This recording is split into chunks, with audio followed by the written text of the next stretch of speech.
টি-20তে বাংলাদেশের সাম্প্রতিক form Asia কাপে আশাবাদী করছে সাবেক তারকা ক্রিকেটারদের। ওপেনিং জুটিতেও আস্থা ফিরেছে মনে করেন আতহার আলী খান। তবে পাওয়ার হিটিং কোচ জুলিয়ান উডের কাছ থেকে দ্রুত ফল আশা করার বিপক্ষে হাবিবুল বাশার।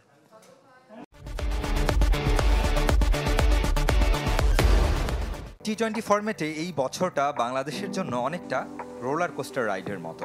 আরব আমিরাতের কাছে সিরিজ হার, পাকিস্তানে হোয়াইট ওয়াশ হওয়ার পর সম্প্রতি ঘরে বাইরে শ্রীলঙ্কা পাকিস্তানের বিপক্ষে ব্যাক টু ব্যাক সিরিজ জয়, যা নতুন করে স্বপ্ন দেখাচ্ছে সাবেক ক্রিকেটারদের।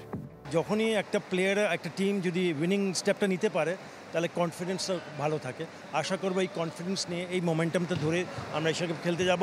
বাংলাদেশ এখন যে ক্রিকেট খেলছে, যেই ধরনের যে ঘরানার ক্রিকেট খেলছে, এইভাবে খেলতে পারলে ভালো কিছু করা সম্ভব। দীর্ঘদিন ধরে অধারাবাহিক ওপেনিং জুটি, তবে একসঙ্গে জ্বলে উঠতে না পারলেও ঠিকই ঝলক দেখাচ্ছেন তানজিদ তামিম, পারভেজ ইমনরা। সঙ্গে তাদের টি-20 মানসিকতায় ভরসা রাখছেন আতহার আলী খান।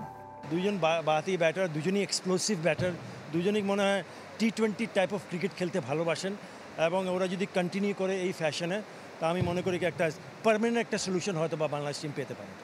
এশিয়া কাপের প্রস্তুতির মঞ্চ হতে যাচ্ছে সিলেট। আবুধাবির কন্ডিশনের সাথে কতটা মানানসই হবে লাক্কাতুরা? আবুধাবি উইকেটটা অস্ট্রেলিয়া নিউজিল্যান্ড উইকেট নেয়, হয়তো অত স্পিন করে না, একটু সুইমিং, হালকা সুইমিং থাকে, but good batting wicket. So সিলেটের উইকেটটা কিন্তু অনেকটা সেরকমই। আমার মনে হয় যে আমরা যে প্রস্তুতির জন্য যে ব্যবস্থাটা নিয়েছি এটা খুব ভালো হয়েছে। পাওয়ার হিটিং কোচ জুলিয়ান উডের হাত ধরে ব্যাটারদের মানসিকতায় পরিবর্তন চাওয়া আতহার আলীর। তবে হাবিবুল বাশার অপেক্ষা করতে চান আরও কিছুটা সময়। এশিয়া কাপের 3 ফাইনাল খেললেও এখনও শিরোপা অধরা বাংলাদেশের।